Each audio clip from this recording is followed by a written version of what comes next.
What if history itself leaves evidence, traces, patterns, hidden just like a crime scene?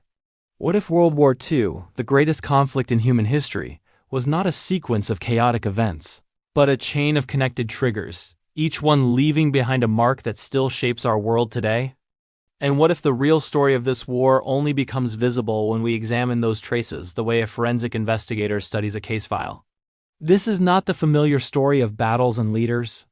This is a reconstruction, a forensic reconstruction, of how the world drifted into catastrophe, step by step, detail by detail, in ways we rarely notice when looking at the surface of history. We begin with the first trace: silence. In the early 1930s, the world appeared peaceful.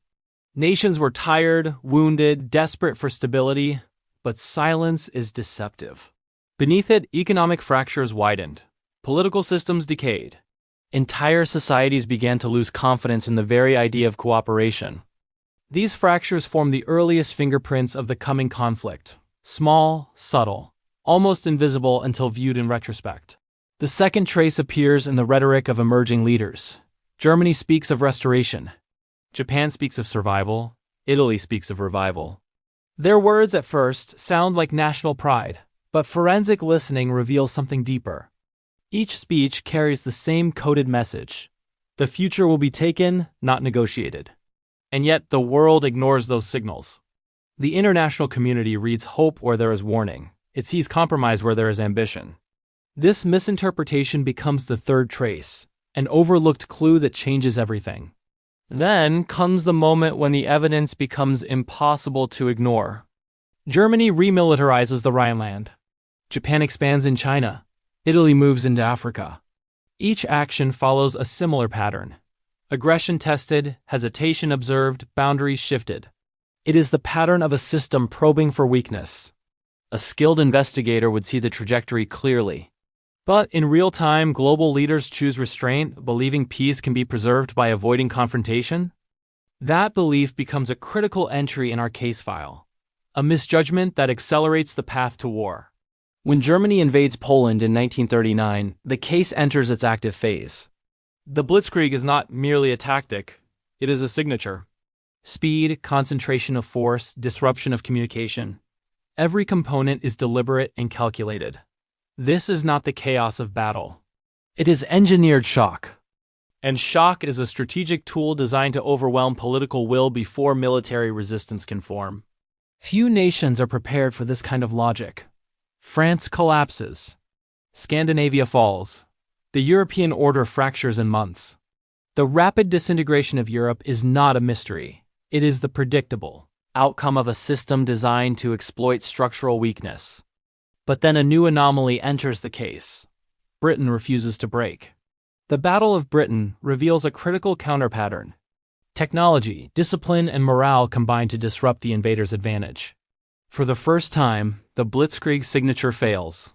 And, in forensic terms, this is the moment when a system begins to show its limits, when the first cracks appear in what seemed like an unstoppable force. The most dramatic trace, however, emerges in 1941. With Germany's invasion of the Soviet Union, Operation Barbarossa is the turning point, not because of geography or ideology alone, but because it exposes a fatal miscalculation encoded into the core of the German strategy.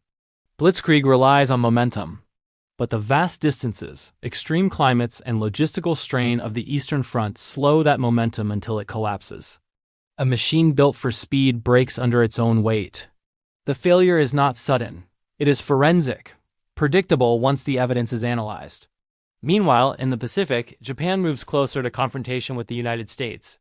The resource shortages, the expansion into Southeast Asia, the tightening of American embargoes, each step forms a sequence that grows more and more constrained. In forensic terms, Japan's strategic options narrow until one remains. The attack on Pearl Harbor is not an act of sudden aggression. It is the final link in a chain of inevitabilities created over a decade.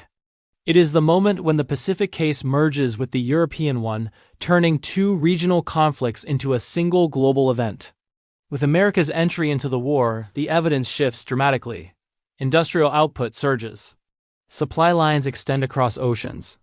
Allied strategy becomes a matter of numbers, logistics, and coordination, a form of warfare where time and resources matter more than territory.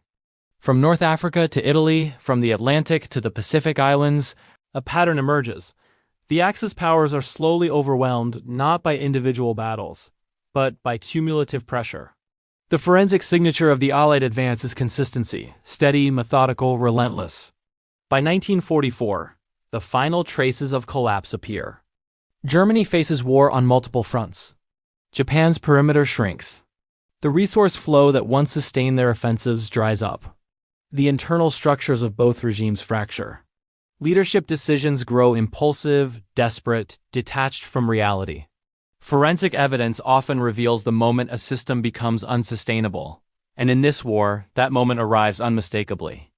When the conflict finally ends in 1945, the world stands transformed. Borders shift, nations fall, new powers rise. But the most significant legacy is not geographic, it is structural. The war leaves behind lessons encoded in diplomacy, economics, military doctrine, and international cooperation. Lessons written in the same traces we examined: misinterpretation, escalation, momentum, and collapse. And so we return to the question that opened this investigation: what if the war was not chaos, but a code? A code created by choices, amplified by consequences, and revealed through patterns that still shape our world today. Understanding that code does not change the past, but it protects the future. Because the evidence of history is always present. We only need to learn how to read it.